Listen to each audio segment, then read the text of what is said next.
Yo, what it do, everybody, man? Welcome back to a new episode and another episode, man, of the 11:30 podcast. Talk Pro Wrestling. What's goody out, everybody, man? Appreciate everyone tuning in on this Saturday. I'm getting ready, man. Got of course, my co-host slash producer in the background, probably gonna be making a whole bunch of noise, though. But I appreciate everybody once again for tuning in on this edition of Talk Pro Wrestling. We live here, Facebook, YouTube, Twitch, X, Instagram, you name it, man, for real. If you're new to the show and if you haven't done so already, before we get into that good stuff and talk that good old wrestling, definitely, man, hit that subscribe button down below, like it, leave a comment, share it, do all that great stuff, and don't forget to follow the 11:30 podcast on all social media platforms. All right, man, now that's out the way. Like I said, man, it's Saturday. We're gonna be talking some pro wrestling here. But on this edition of the 11:30 podcast, Talk Pro Wrestling, I thought I'd take you back. I know it's not Throwback Thursday. Yeah, we're gonna take them back. I know it's not Throwback Thursday or Flashback Friday, but with everything sort of behind us, WrestleMania, Backlash, and everything else like that, I thought I'd take you back, you guys, in an interesting time in the world, man. An interesting time where a lot of things were just, crazy, man, for real. Not just in the world, but also in pro wrestling, man. Specifically also WWE. It's going to be a part one sort of thing I'm going to do. Yeah, man, we're going to burn it down. We're going to burn it down here, man.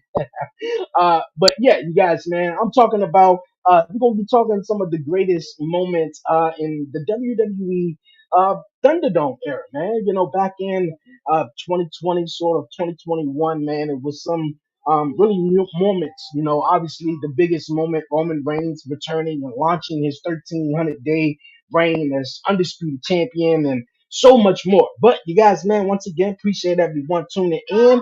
I also got my guy, Commission, bro, my guy from the Beeline Entertainment.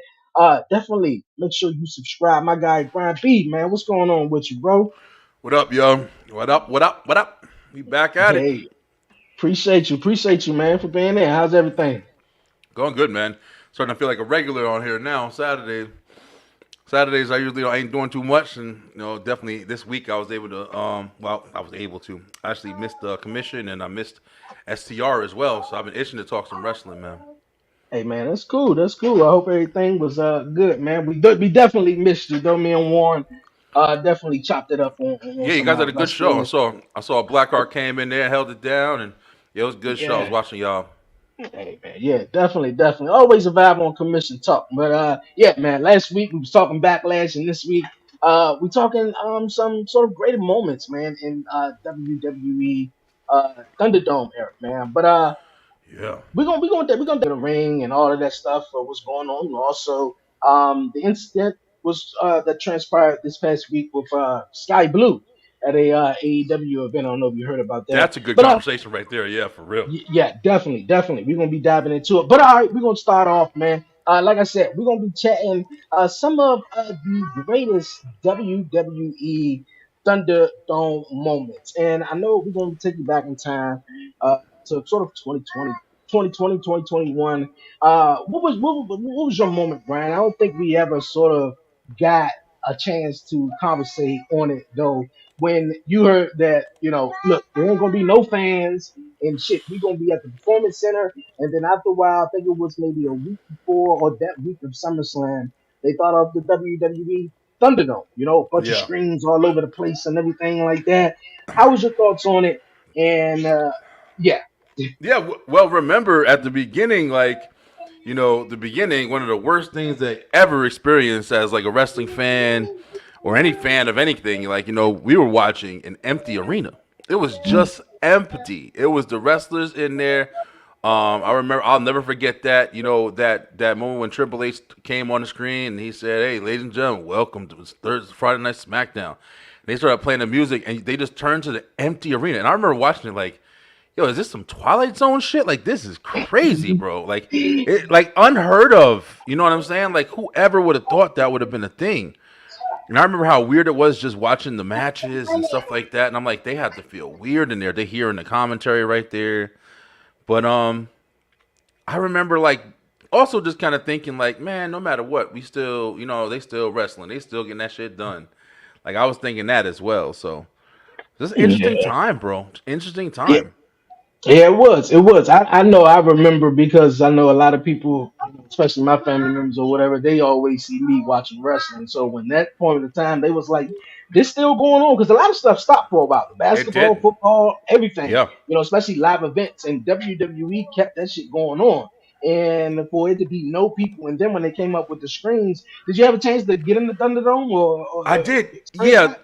When they did do the Thunderdome, it was like remember it was because we were watching it for so long, and then they had the thing where they had like the NXT guys come in with behind the glass, and they was watching it Yeah, from behind, which was cool because it was like it gave you the feeling of like people were watching. There's some noise being made. They're making noise, a crowd in the crowd, but then the Thunderdome gave you a breath of fresh air. Like all right, now it's more like reasonable. Like we're actually seeing faces, there's people in there, whether it was fake or not. I'm pretty sure it was just like random motherfuckers in there. But it is interesting that they had that environment, and it was refreshing because we came from nobody in the arena.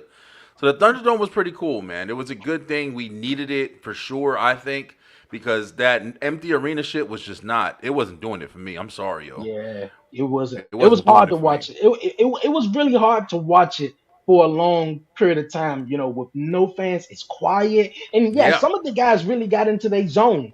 And really, performed at a high level with no fans, and you didn't have that distraction, that what chant, and everything else. But Yep, exactly. for a while it was just like, damn, you don't have that feedback of the crowd. And I remember the last show Big deal. before it was no audience was right here in DC, Monday Night Raw, and they came up with a graphic. The week later, it was 316 day on Monday Night Raw that Stone Cold was going to be there, and That's right. I remember. It didn't sort of suck the energy out of the building because if you sort of been to a wrestling event and you're there and you see a graphic of someone like Stone Cold or The Rock or Undertaker or whatever, and they say, "Yo, they're gonna be here next week," and you're like, "Oh shit, man, what the fuck, man? Yeah. I didn't hear this week. Come on." So then, I know Stone Cold wish he was at the Raw For prior real. because it was nobody. I'm talking. I mean, Becky Lynch did her thing. Poor Byron Saxton and the commentary team, like he didn't have no one to sort of feed off of Yeah. besides the people that was just ringside. So I know it was a weird time in a way. And like I said, we covering some of the greatest Thunderdome moments in history. The Ring Inferno match, I definitely remember. I remember some of the feedback on this. I don't think too many people was sort of happy though, but I know the moment in itself was very shocking of seeing someone obviously get set on fire Yeah. as a whole, like Bray Wyatt or the Fiend and stuff like that. So Yeah, that I was know it one was of a the weird. best things. That was one of the best things about it was like they had more liberties as far as just being more theatrical, and the storylines were able to develop more because they didn't have to worry about people being there to physically release something or see something that they shouldn't or they had more liberties, man, because everything was just being taped. It's kind of like taping a movie at that point. You know what I mean? Like it's just they Hmm. can have as much wildness or whatever. I did like the outside stuff that they were doing. Like when it came to like Randy and Bray, it was definitely a big story. I feel like people didn't like it because they were just kind of killing the Fiend's Yeah. momentum, bro. You know what I'm saying? Like the Fiend's momentum Hmm. was so big when he first started. And then it was just like it just started to dry out because they were doing too much with him, having Goldberg beat him, and Yeah. this whole Seth Rollins shit where he didn't quit, but it was just and the red light on the match. It was like, what the fuck Uh, are y'all doing, bro? They destroyed the Fiend. The Fiend may be one of the best characters with one of the worst outcomes, bro. From what they did with it, bro. They started destroying that character, yo. yeah. But They did. Well, Fiend was really good. He won the WWE Championship. He had everything that was so mystique that was mhm. about him, but setting him on fire and different things that was the just Alexa like, the hold on, wait a Alexa minute. Bliss shit. I don't Uh, know, bro. I wasn't into all that shit really. so one of my favorite moments was when Rollins and Murphy were facing off with Tom, The the announcer and Samoa announcer, Joe. and Oh Samoa yeah, Joe. Dominic pulled the sneak attack. Yeah, yeah, yeah. And I think that was actually in the Performance Center before, obviously, it became the Thunderdome. Like I said, it was yep. some. obviously great moments. The horrible times though, but great moments. I know this isn't the topic of the day, but I learned that GM Nick Aldris competed on the UK Gladiators Gladiators. back in the day. Oh damn, I didn't know that. Yeah, didn't know that neither. Picture Didn't him as an know that. athlete. You know, Oh yeah, he's a wrestler, bro. Nick Yeah, Aldris. yeah. Well, I think he said it's hard for me to picture him as an athlete, but yeah, Nick Aldis is a wrestler, bro. Yeah, definitely. I didn't understand why they put him as a general manager when he sort of first came in. And one thing before we get back to the topic on hand, I thought that was sort of going to be Cody Rhodes' next challenger. Like it was Nick Especially Aldis. when he came out on Friday, right? Yeah, I Yes, did too. I yes, was like, oh shit, they bringing all in back or whatever. But yeah, and it just seemed like it just didn't go that way. It was Logan yeah, Paul. yeah, I know we got the Thunderdome. But Yeah, yeah. Go ahead. how did you feel about that, bro? I'm not gonna lie. I know it's the Saudi Arabia show, so they gotta have a Saudi Arabia show. That's pretty. You know what I'm saying? At this point, I understand that. But I'm not gonna lie, bro. I feel like they're not doing Cody justice with having a credible opponent. Yo, we're in the middle factor, but you still need to be building some big moments with him as a champion, bro. I just don't feel like Logan is gonna do it. Logan's a standalone in my opinion right now. Logan's fucking phenomenal, but He is. He's phenomenal. But when it was when he chose Logan Paul, and then I was like, oh shit, that's in Saudi Arabia. It's a fill-in person to face Cody Rhodes though. No really story, no really background. Maybe they may come up with something like I don't really know. I don't necessarily like it though. I mean, I because don't either. if you go with Cody Rhodes, and now you hear these we want Roman chants more and more each and every week because I feel like Cody Rhodes is doing what he's doing, but he's not as interesting. Like the chase was great, and now he's champion. It just It's it flat. just seemed like It's it flat fell like off soda, though. bro. It's like when you shake a soda up and it explodes, and then you go to drink that motherfucker, and it's flat because all the carbonation is gone now. And I'm not trying to hate. I gotta say it all the time. Warren will come up in here out of nowhere. Oh, Brian's saying on Cody Rhodes. Nah, man. A lot of people are saying it. People are still saying, give it time. It's been a month, bro. It's been a little time now, and it's not really. I'm interested to see Cody and Logan to the degree of I'm interested to see what Logan does. I'm not interested to see what Cody does. I'm interested to see what Logan does. And that's how it's been lately, man. I've been more interested in almost everybody else but the champion. I think people are starting to notice with the We Want Roman. First of all, the bloodline story is still building. And that shit is, taking over, and people aren't seeing Roman on the, talk about Thunderdome moments. Roman Reigns as a whole, Thunderdome own that shit. But Hmm. you're not seeing so many, yo. Oh, I got a rant for y'all. I'm on the way. Okay, yeah, yes. Slim jumping in.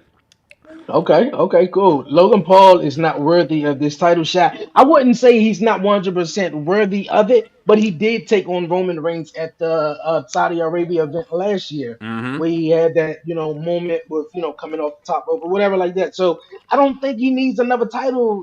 He's already United States champion, so Yeah. it's felt like he should be doing United States Championship shit with the other guys and not facing Cody Rhodes. And So. they just came out Yeah. and said that he's been 200, he's had the belt for 200 days and only had two fucking title defenses. And I'm not going to lie to you, that number or what people be saying with that, like even when they were saying it with Roman, oh, he's got this and only had 30 defenses.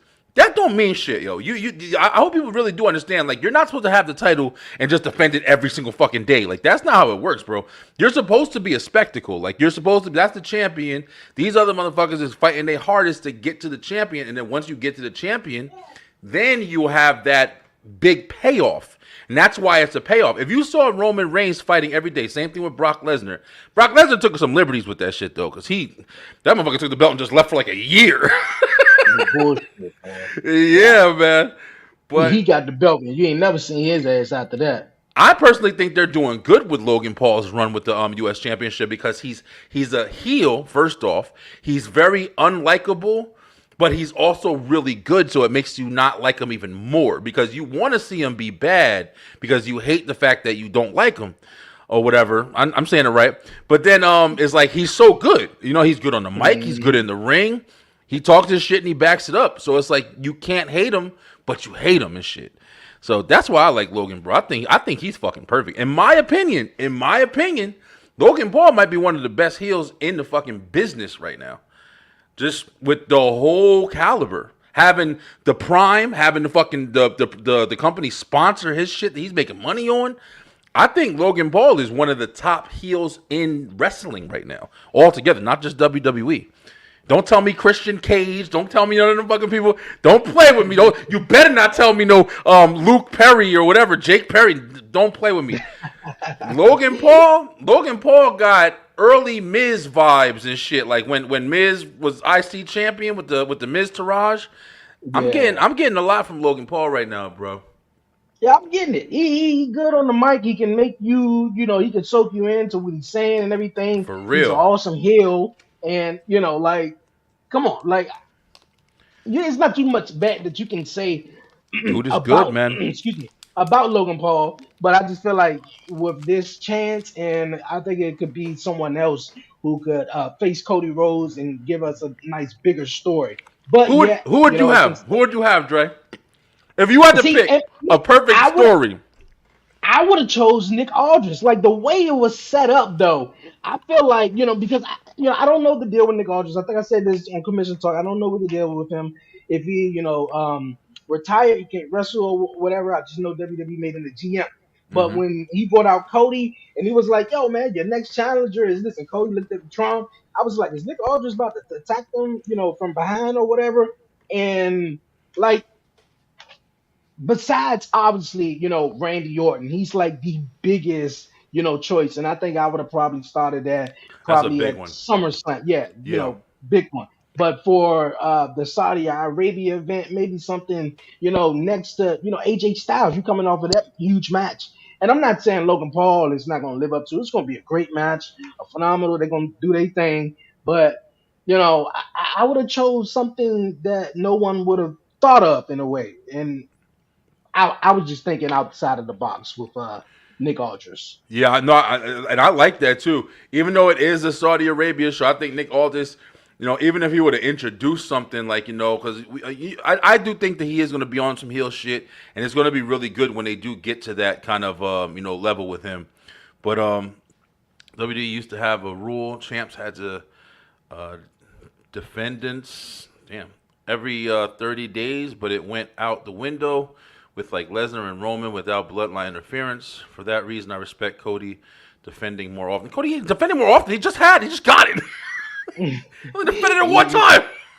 Yeah, and besides house shows, Yeah, yeah, yeah. yeah. But I definitely understand, man. I don't know. I think right now for Cody, I think somebody that I would be interested in seeing him go up against now out of what's it called? That's right, find out what's it called. I would have said if they were still on what's it called? I would have said Carrying Cross.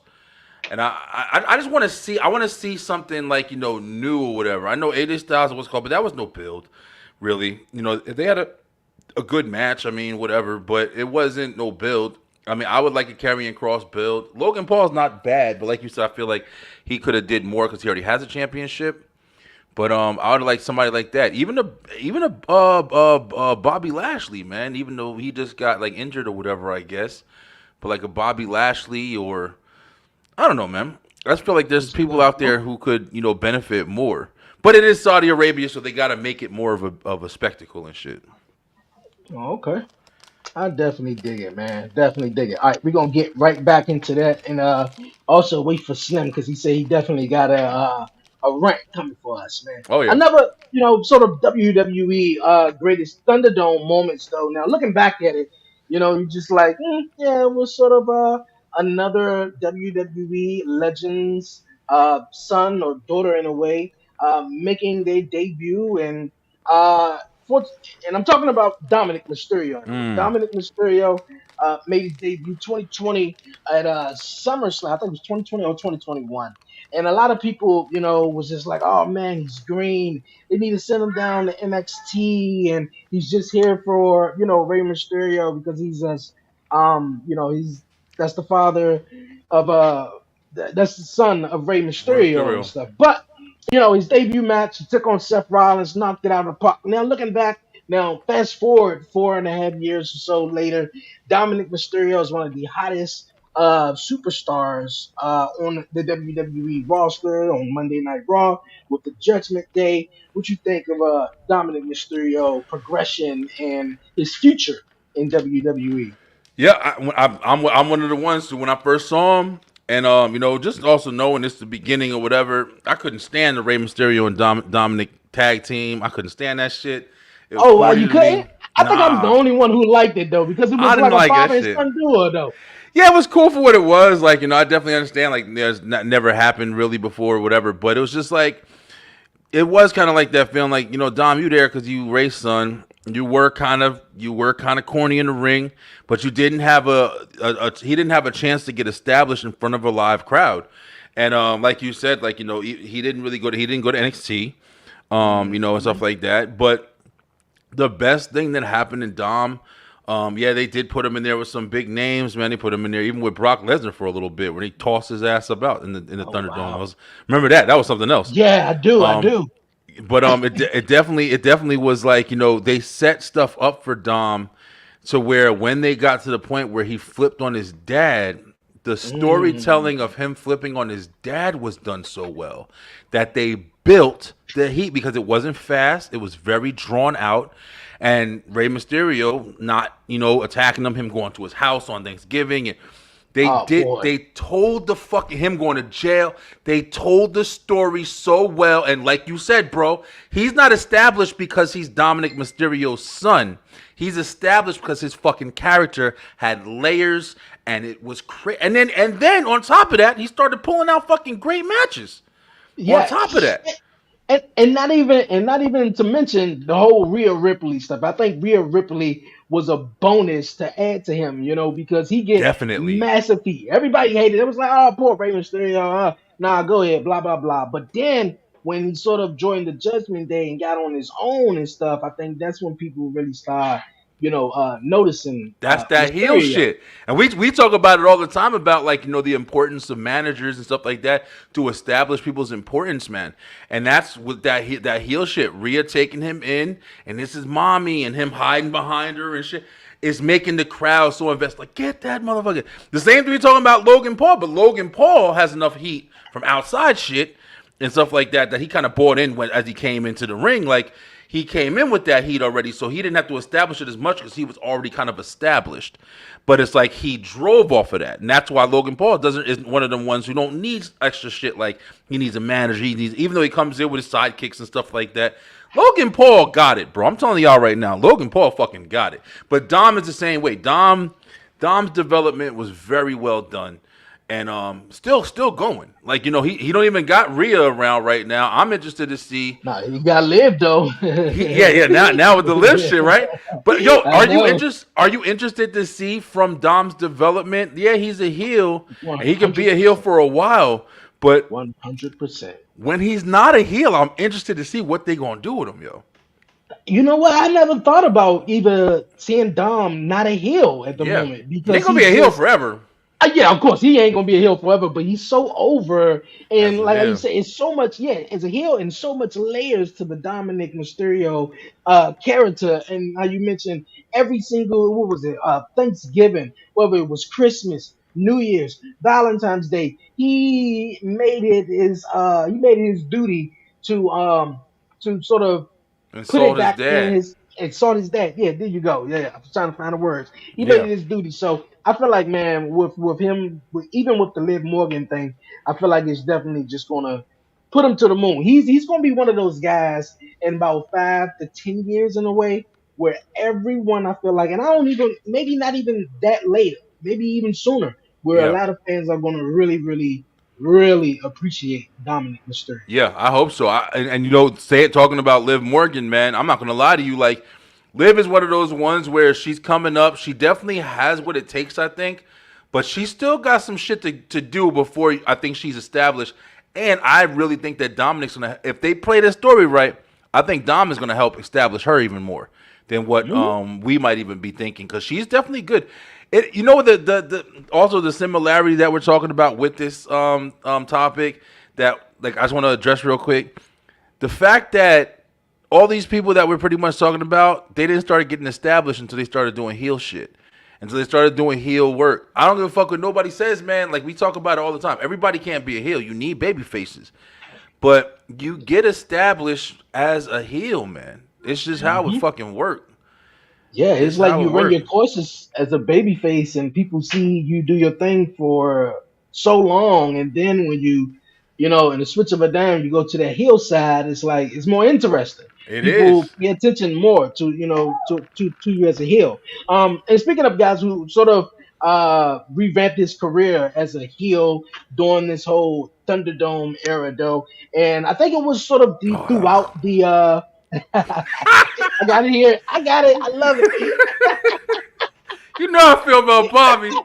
Bobby, who? Yo, Brock Lesnar made that shit. Brock Lesnar was the funniest part about fucking Bobby Lashley whole shit. He said, yo, I saw, he said, knock, knock. Who's there? Bobby, who? He said, exactly. Brock Lesnar was the greatest shit. Hey. Oh man, I definitely remember that. I definitely remember that. Well, with everything that was going on in the time in the world too, and I feel like which also gave Bobby Lashley that boost to become WWE champion. Yo.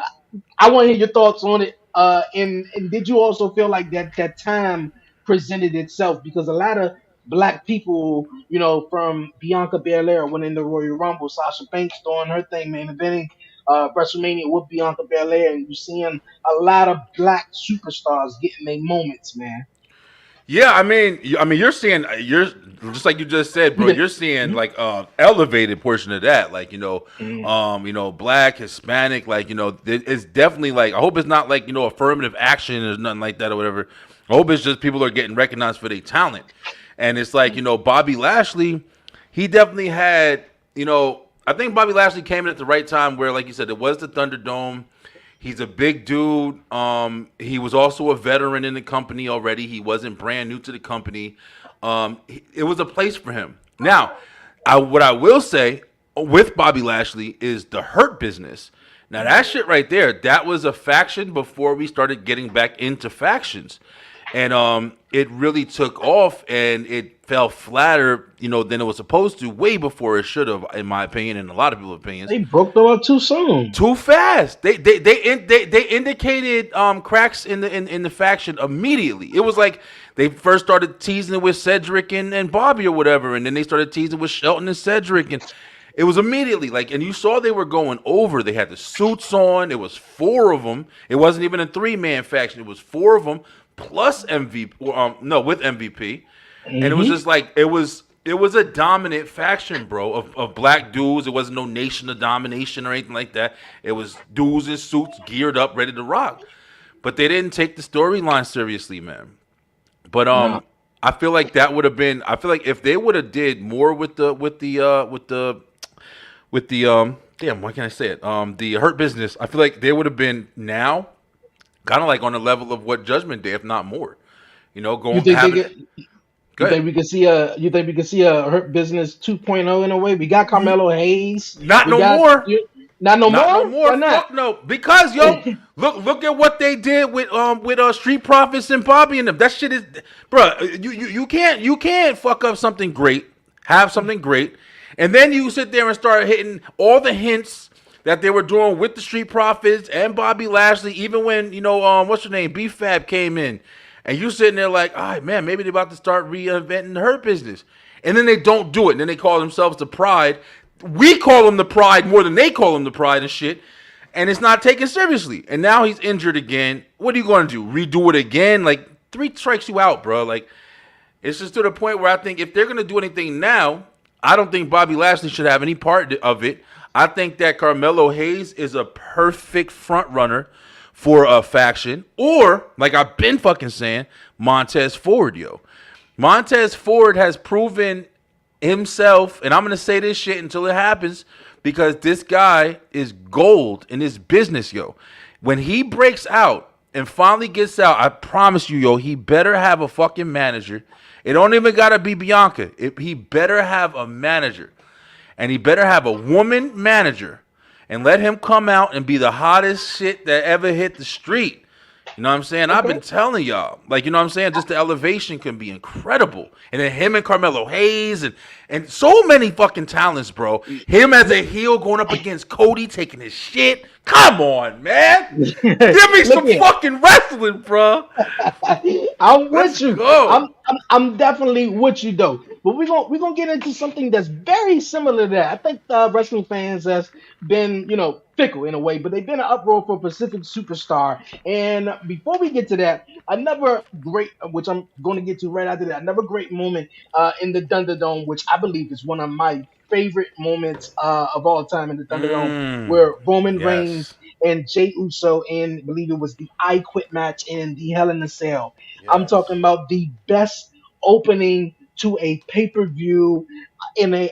I mean, like, why wasn't it the main event? I don't even Bro. know. I don't remember. But the storytelling to its max between Roman Reigns and Jey Uso, from Jey Uso wanting to support his family too, but Roman Reigns is like, no, it only one person will sit at the head of the table, and That's only right. one person is going to do the damn thing. And then with Jimmy coming out, Yup. and Roman with the tears, and like, man, come on, man, he got it. And then he put him in the guillotine to make Jey Uso get his ass back up to say, Yup. he quit, man. Like, pure. I mean, it was beautiful. Genius. And we talking Thunderdome. The best part is right now, Roman and Jey Uso's beef, their matches, everything about the beginning of the bloodline story, the greatest shit to come out of the Thunderdome. There's no doubt in my fucking mind. Like you Hmm. just said, bro, like literal gold, man. Like, the way that Jey Uso, the emotion that he gave, the emotion that Roman had in the matches. That's what I was hoping that he was going to kind of bring back for when he was going up against Cody. Not the laughing Roman. You think you got. He got soft. He got comfortable. He got soft. But that conquering Roman, talking shit while he got people in the headlocks to the camera.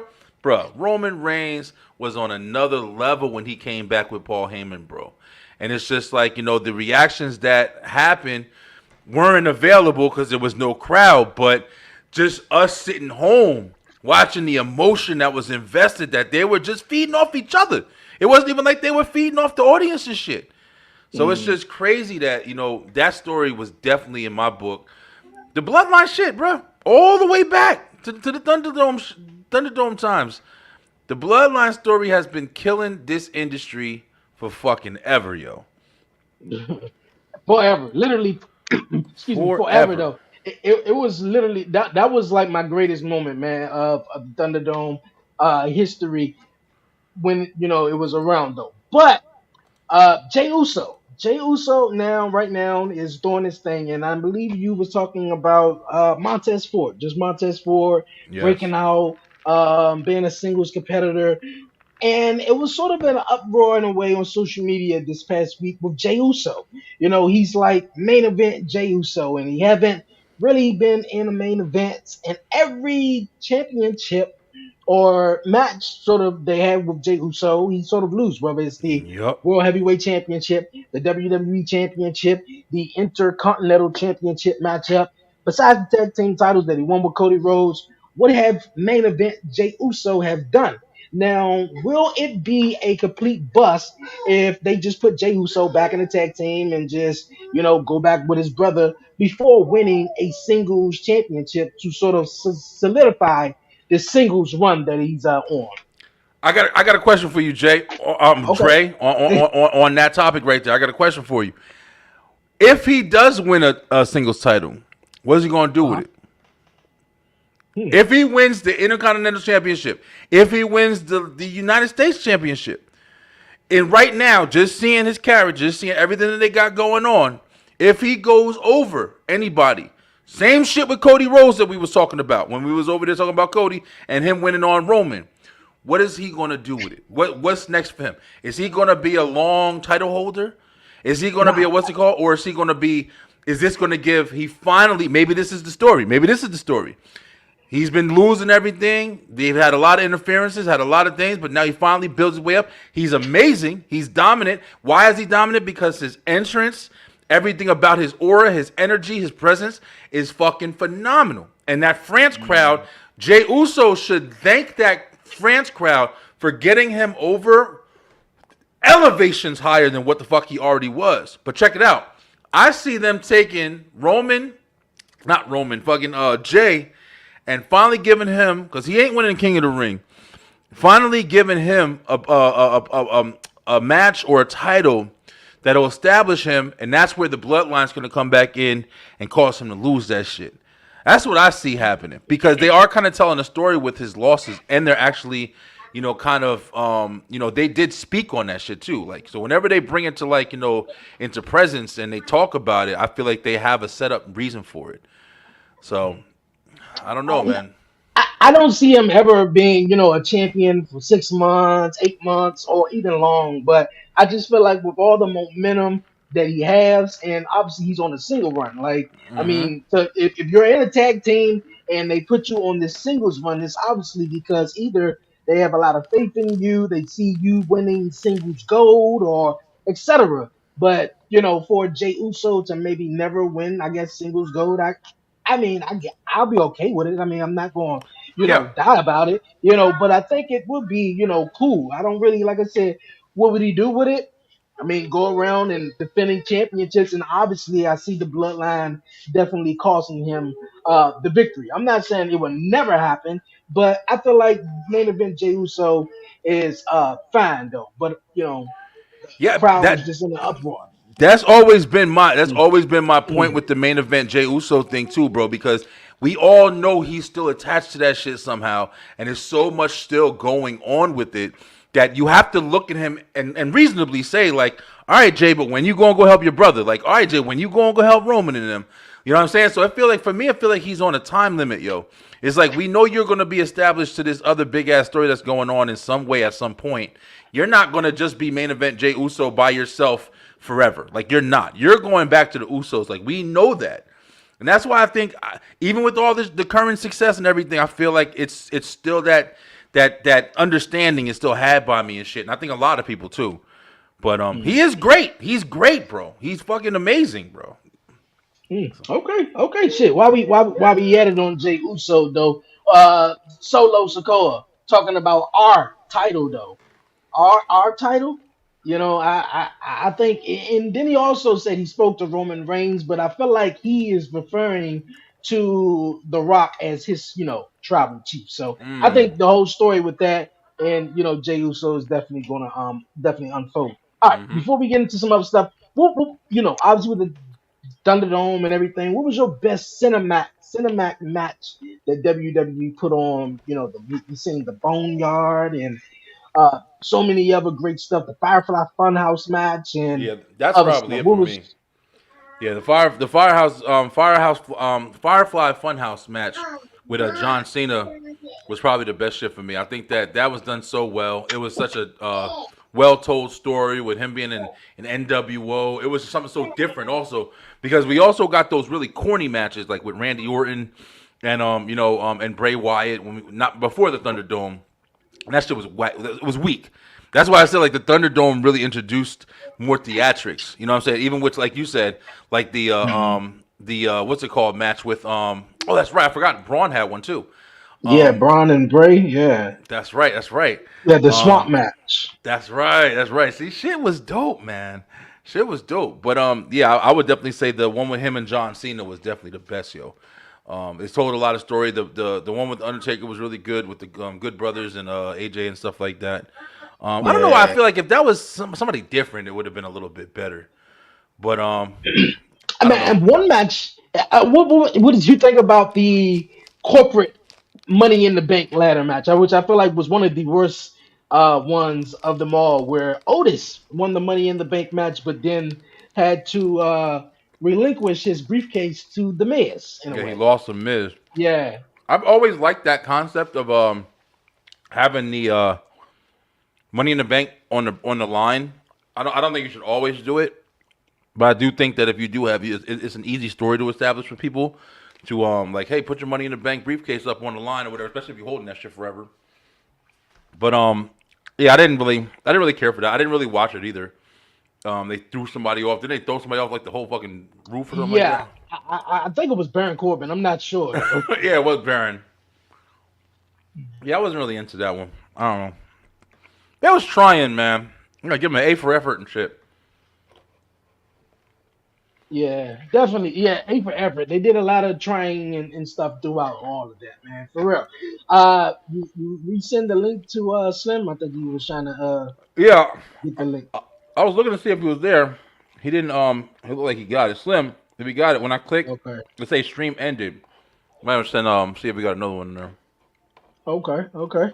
Look at all right. We were talking about some of the greatest moments in WWE history. As far as the Thunderdome, we're going to continue this conversation over the next couple of weeks here on Talk Pro Wrestling. Also, we're going to be talking some of the greatest AEW pandemic moments, throughout that time and stuff. So, but we got the King of the Ring tournament. It's definitely underway right now. Who's your odds-on favorite to win the King and Queen of the Ring? Um, I gotta be real, bro. I gotta see like a poster of it because I know who's in it, but I don't know like I don't know it by heart. I know we have Ilya. I know. Oh, there you go. There we go. I know we got Ilya. We just talked about Jay Uso. I definitely don't think it's him. We still got Rey Mysterio and what's it called? I definitely don't think it's either one of them. And they got Gunther. I feel like Gunther is definitely a big name for it. Um, I don't really feel like Gunther needs it though, but I do feel like he's a big name for it. And I don't know, bro. It's really hard, yo, because I don't know. I mean, I don't see no one else winning. I mean, on the Monday Night Raw side, obviously Gunther is going to take on what was it, Rey Mysterio or Kofi Kingston. I believe that match is going to happen over this weekend, Yeah, or on Monday Night Raw on next week. Raw. But I think the Dragunov and Jey Uso match is going to be nice, but I don't see Jey Uso winning it, and it's going to come down to the Raw on the Raw bracket between Gunther and Dragunov. I feel like that's what it's going to come down to, and the Gunther, going to the finals, and then you got on the SmackDown side, which I really can't predict who's going to be in the finals. Yeah, and you also got. I wouldn't mind seeing Carmelo Hayes. Like, Carmelo Hayes winning the King of the Ring. That's one that I wouldn't mind seeing. If it did come down to like Gunther and Carmelo Hayes, I think it kind of sets him up a little bit more because Gunther is coming off that long title win to where he doesn't really need the King of the Ring. But like you said, I can't really see him losing. But if he does lose, it would have to be on some. Oh, maybe Vinci came in and fucked something. You know what I'm saying? Like it's got to be on something where it's like it's understandable. But I don't Okay. know. Okay.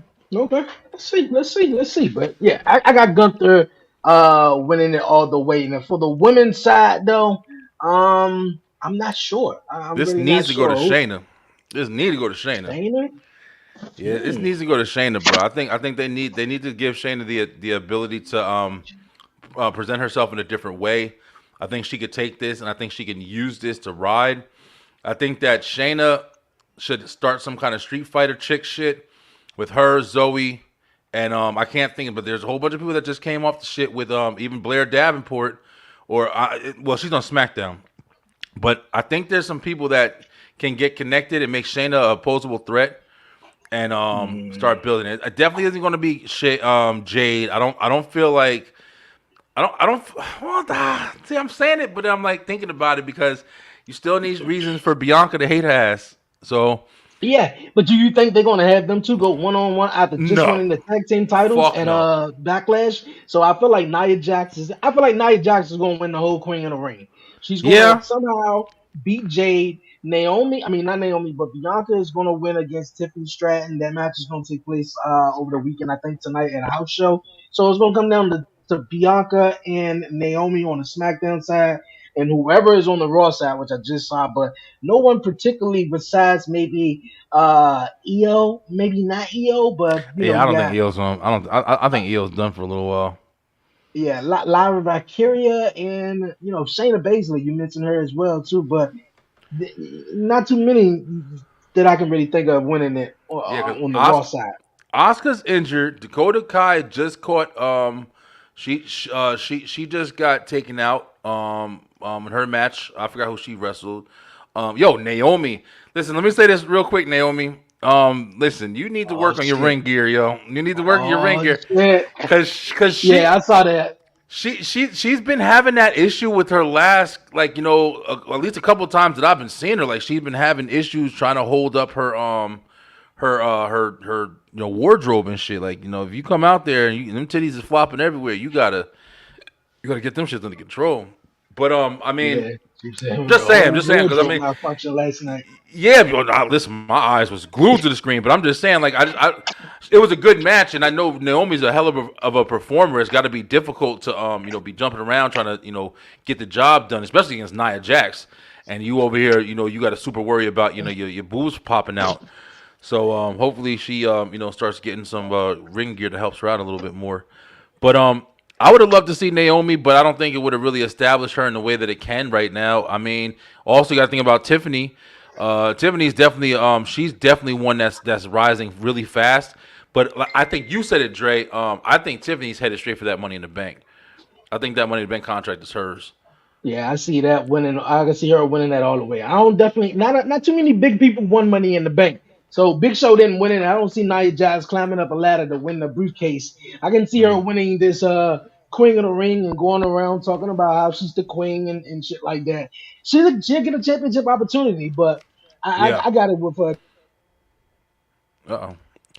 Dre had to pause that real quick. Yeah. Whenever you pause, I'm ready right away. I'm a professional. I ain't gonna let no quiet time go out here. Hey, Yeah, Slim, man, if you that's watching, bro, I'm not sure what happened. Man. I tried to send the link, but I don't know if it's just not working or something. I don't know. uh yeah, but yeah, I definitely see Nia winning it all the way. Definitely all the Yeah. way. Okay, Sky Blue, man. Sky Blue this past Wednesday on at a Ring of Honor taping at AEW Dynamite. It was a incident between a fan and Sky Blue. Mm-hmm. Now, I know these wrestlers, these women wrestlers can come out looking very, very, very good, but I think you should keep your hands to yourself, Oh in yeah, this for area. sure. And a lot of people would say, "Oh man, she shouldn't wear short shorts for booty out dog. They don't give you a right to Mm-mm. touch her or anything like that." I just Yeah. think there's a lot of widows where we live in, man. What's your thoughts on it? Because I know you Yeah. said you wanted to I chime in mean, on it. just like we were talking. First of all, Scott, whew, man, that girl is fucking beautiful, man. Yes, Beautiful girl. yes, But whew, every time I see her, like, damn, she's a beautiful girl, man. But yeah, just like you just said, man, it's like you saw a lot of people come into her defense, and I didn't even hear somebody touched her. I heard that people were like saying stuff about her and or whatever. But yeah, you definitely should never put your hands on anybody. I don't understand what the hell that's even about. But just for people talking about, oh, she shouldn't wear that, and what the fuck are you talking about? But at the same time, like I said, I always got to be that motherfucker. Like I can't stand on one side. Like I have to, at least address, you know, um, wrestlers. They're in their ring let me gear. try. They're doing their thing. They walking around. They wearing what's comfortable for them in the ring. They wearing what's attractive to them in the ring, and they're trying to build their brand. That's what they do. Everybody respect. You should respect anybody. You never should say anything, nobody out of pocket. Even if you think it, you should keep it to yourself and be respectful as possible. That's how everybody should handle each other. Yeah, Now, when you out in the street and you see somebody and they walking up, I saw this lady just to give reference. I saw this lady in the store the other day. I was in the store and she walked by me, had a white tank top on and pink booty shorts, and she was pretty big for them for the whole outfit. I ain't gonna lie to you, but she walked past me, and when you get that thing and you see something you're not really expecting. I'm in my own zone, just kind of shopping, and I looked at it, I was like, what the fuck? And I kind of like in my own head, I kind of said it. But when I saw her, I felt some type of way, not like personally, but I just felt some type of way. I was like, damn, she wearing that shit out here like that?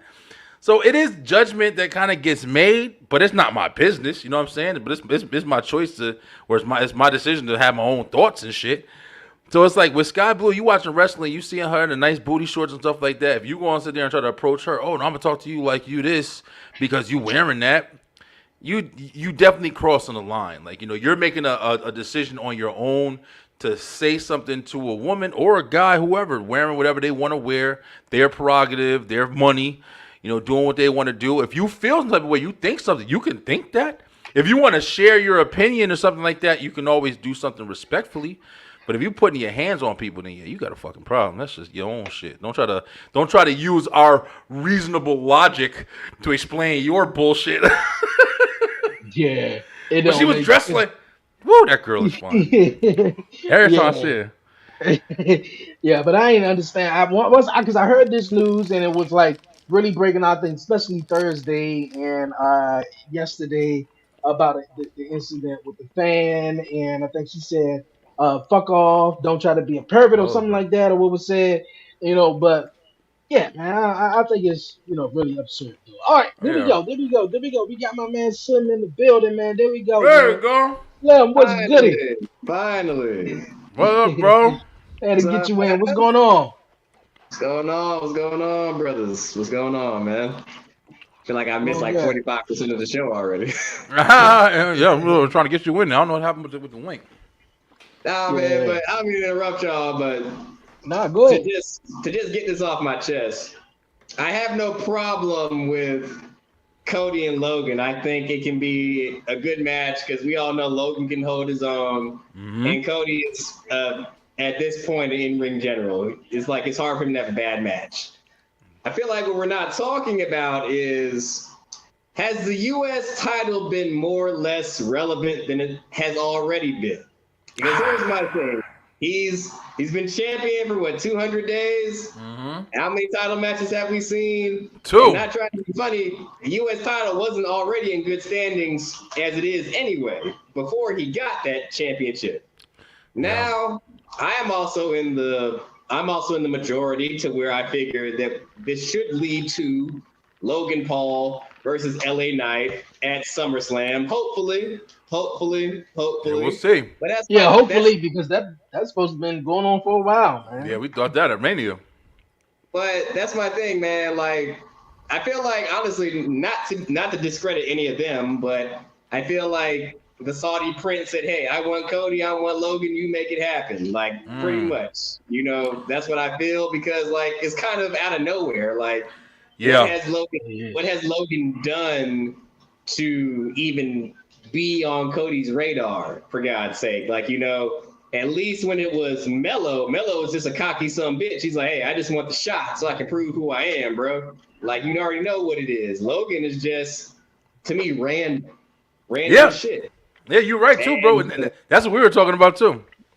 And to get back on the current subject, the asshole that did all that stuff to Skye blew your dick. I'm sorry, I don't agree with anything that was said. Like, okay, we get it. Like, yes, the female wrestlers can dress promiscuous, sexy, and everything, but it's 2024. People are going to wear what they're going to wear. Their brand is their brand. Their body is their brand. It doesn't give you the right to try to step outside that realm and disrespect them. Because, I mean, that's just like, somebody going to your sister's job or your mom's job, your auntie, your grandma's job and calling them out your name. And if that happens, you'd be ready to whoop some ass. Any man would.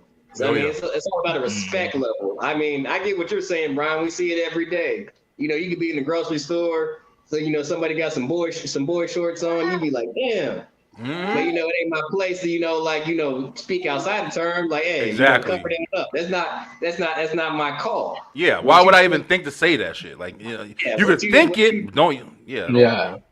Yeah, what you choose to wear on your body is what you choose to wear on your body. It's Exactly. really all about self-control for some of these people who haven't been outside of a basement in part of a decade and they show and don't know what to say. I'm sick of that crap, man. Yeah, like you're they right. are. There's the vast majority of people that ruin the wrestling community for everybody else because it's always that stereotypical overweight, no hygiene, no deodorant, ain't never seen a female outside the internet, and you finally see somebody live and you don't know how to act. That's true, bro. That's true. Hey, yo, these are all the thoughts coming from Slim Jefferson, member of STR, straight through the ropes. Yo, I Your was able to favorite. talk wrestling this week. That's right. Yeah, belt looks good too, man. Appreciate it, That's man. what's up. That's what's up. Hey, So who you got? I got a Go ahead, question, go ahead. real quick. I got a question, Dre. Not to take over your show in no way at all. Go ahead. But yo, you guys are talking all fun, and we're all grouped up and stuff like that. How you guys feel about being opponents this Wednesday on the first episode of Oh You Didn't Know Wrestling, baby? How y'all feel about the game show coming up Wednesday, yo? Hey, I feel good. I feel good. I think I can knock some questions out of the park, man. And it just All depends on right. how hard it is, man. You know.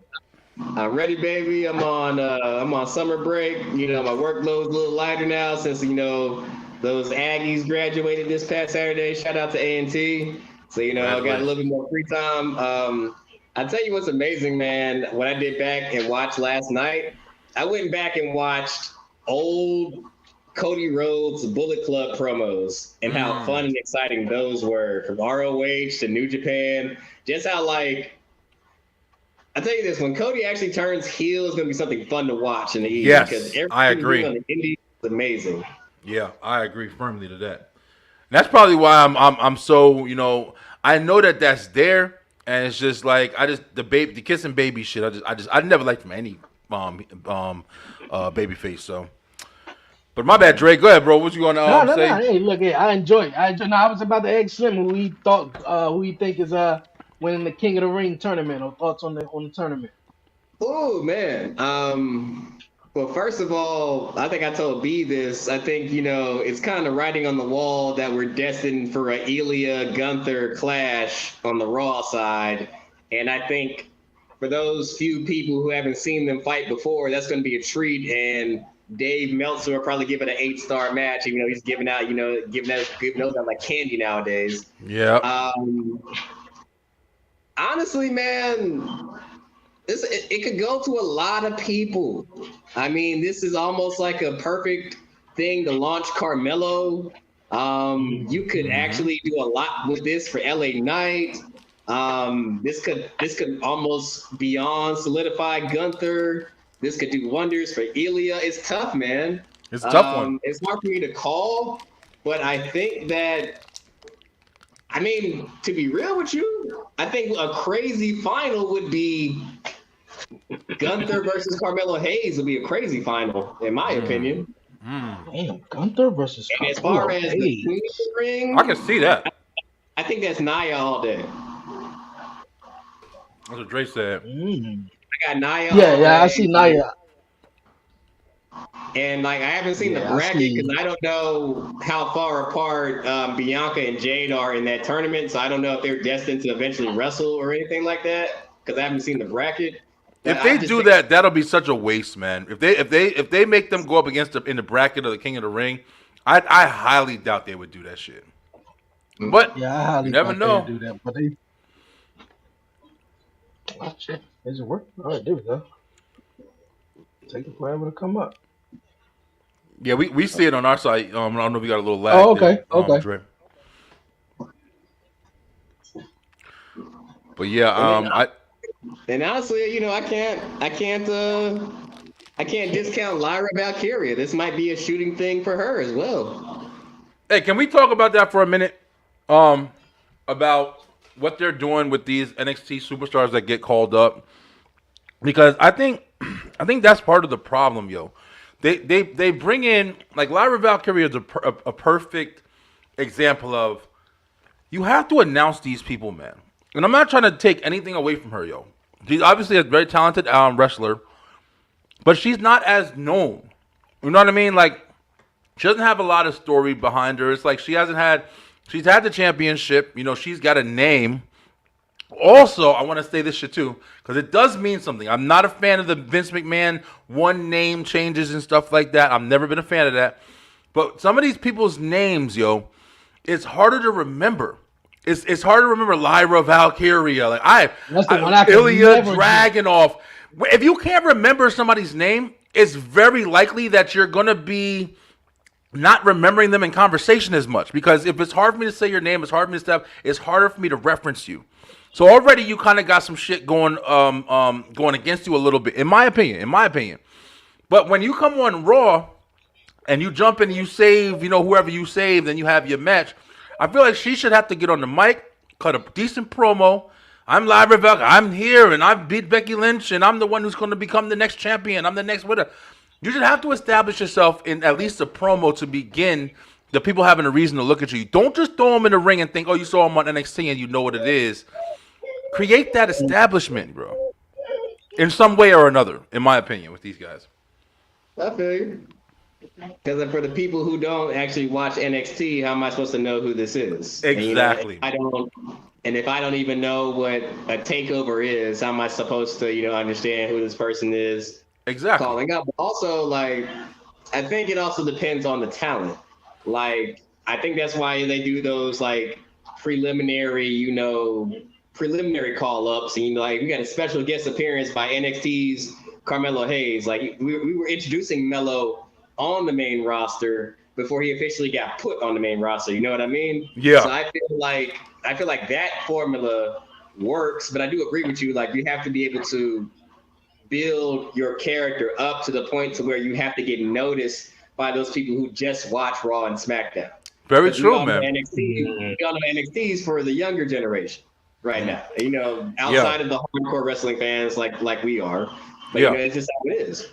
Yeah, no, yeah, exactly. I was thinking that too when I heard that. Even with Blair Davenport, I like what they're doing with her because they just gave her that video package. They let her sit down and they addressed who she was. And then when I saw her, and I saw how tall she was. I'm like, this girl's big. She might be. Immediately, I'm like, okay, I'm ready to see her now. Let's see her in the ring now. But they just kind of threw Lyra into the mix immediately, and I didn't really have a chance. Even though I saw her awesome match with her and Raquel. You know what I mean? Good, Dre. Have you seen? Nah, because I think they were just really banking on the thing that she did with Bianca, not Bianca, but Becky Lynch. Yeah. The stuff that she did with Becky Lynch. Becky Lynch, I think, she went down there and took on Lyra Valkyria and won the NXT Women's Championship from her and stuff like Yep. that. So I think that's what they were mainly, focusing on. But I do appreciate them taking the time in like they did with Blair Davenport, was giving her a video package and building her up. But a lot of people don't watch NXT, so they probably wouldn't know who these certain superstars are if Yeah. you haven't seen them. Yeah. Just give them something, yo. It don't even gotta be a sit down promo. It can be it can be a video package. It can be a back room thing, people they just passing them by. Hey, who are you? And I'm this. You don't know me. I'm this, whatever. It's just something that you could do easy to reestablish these people, that especially after a call up, man. It's very important because we want reasons to be engaged, and everybody's not trying to take nothing away from everybody, but everybody is not engaging like that. Like that immediate presence is not engaged. That Montez Ford shit. Everybody don't have that, yo. And that's why you need the extras to get them a little bit more notoriety and shit like that. I agree. I definitely agree. Look at man, we gonna do our victory lap. Slim, we was talking about, of course, King of the Ring and Scott Blue, and also the main topic of the show was some of the greatest WWE Thunderdome moments. Now, when you think of WWE Thunderdome, you laugh though, and I gotta hear behind the laugh though. What was one of your, if you could think about it, or if it wasn't that interesting to you, the WWE Thunderdome, your greatest WWE Thunderdome moment? For me, it was. I just saw a clip of it because I remember how funny it was. It was a segment with Bobby and R-Truth, and Truth acted like he was pointing at something and slapped the mess out of Bobby. Oh yeah. Oh, I remember that. I loved that, and even though it wasn't in front of fans, seeing Drew win the title that he deserved was nice. Even though it wasn't in front of fans, he earned that shit. And if COVID never happened, we all know he gets a super mania pop that year. Yeah. Um, honestly, man, what I liked about the Thunderdome was that's what essentially birthed the tribal chief. That right Hmm. there, Yep. because it makes perfect sense because I just finished watching a documentary a couple of weeks ago. He was right. There was no crowd. You could focus more on your facials, focus more on, delivering your promo, being more serious, getting in, telling the story more with your body since you don't have the people to interact with it. So I think that was like my favorite things, but the birth of the tribal chief and Truth slapping the mess out of Bobby is my favorite Thunderdome moments, man. Okay, okay. I dig it. I Oh, dig and it, man. Kevin Owens doing that crazy run up that ramp at Oh the yeah, end remember there too. that? I remember that Oh too. yeah, I definitely remember that. Yeah, definitely, definitely. Look at man, this was a great episode of Talk Pro Wrestling. Anything you guys want to get off the chest before we any last wrestling rant, Man, listen, or you yo. good? Shout out to Bailey if you're talking about the Thunderdome as well, because she's another one who, great heel work. It was something that we haven't seen.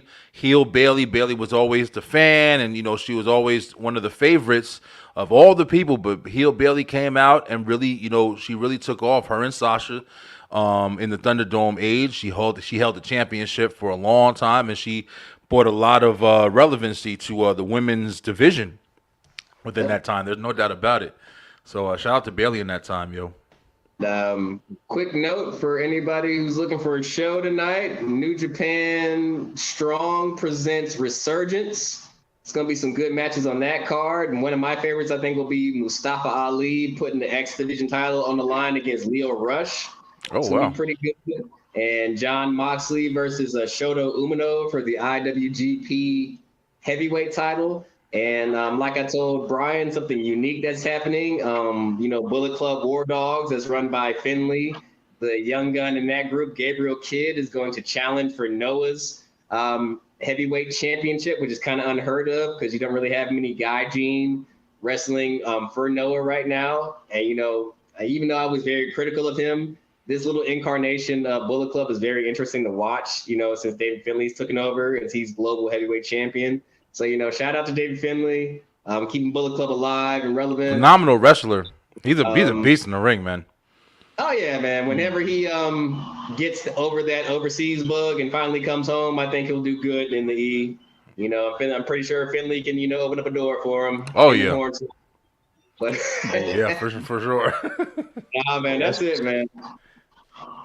Yeah. okay. That's what's up. That's what's up. I appreciate it a lot. Look, I'm about to go change them because he stunk Uh-oh, Lil real Dre. bad. Lil Stinks Dre, real you in the bad. diaper still? Yeah, yeah, he getting on the toilet now, but he back and forth. He want to say what he want to say at They times though. But boys make it happen, bro. yeah, That's they how do. boys They are. do. I appreciate you guys, man. Definitely, Brian, as always. And of course, Slim, man. I like the gold that's on your shoulders, man. Keep doing your thing, man. Definitely, everyone, go subscribe to the Beeline Entertainment. Definitely tune in straight through the ropes Wednesday, 9 p.m. You got Slim, you got Brian B, you got Laylee Ray, right? I hope I'm Lay. saying it right. Yep. Lay, yeah, Lay. And yeah, man, definitely go tune in, subscribe. And also tell them about the wrestling trivia game that's coming up next That's week, man. right. Hey, listen, guys. This week, coming up Wednesday night, this 9 o'clock p.m. The Mhm. straight through the ropes Wrestle Talk slot. Wrestle Talk Wednesday. We have the first edition. It's going to be STR versus the Commission, and I know I'm on both teams, so I will be the host of the show. And it is you didn't know? Dun-dun-dun-dun-dun. We talking wrestling trivia. That's right. I can't wait for you guys to see it. It's going to be really fun. We're going to go head to head. We're going to clash. We're going to make it happen. And I hope you guys enjoy it. We're going to be kicking it off so you guys can see exactly how it's played. And hope you guys enjoy watching it. And if you feel like you can challenge us, because Commission and STR are together. So if you're ready to take us on, the faction that started it all, listen, Wrestle Talk Wednesdays where it's happening. Tune in 9 o'clock p.m. Be there, Eastern Time. Yeah, man, that's what's up. That's what's up, you guys, man. Definitely tune in and subscribe. Talk Pro Wrestling. We'll be back next week. We're gonna be talking some more greatest moments and also AEW, the pandemic greatest AEW moments as well, you guys. But for now, myself, Dre, aka Dre on Wells, and my little man right here. You ready to Little go? Drizzy. You ready to go? Okay, he ready to go. All right. All right. Until next time, you guys. Appreciate you guys a lot, man. Be good, y'all. Peace. We out, man. Peace.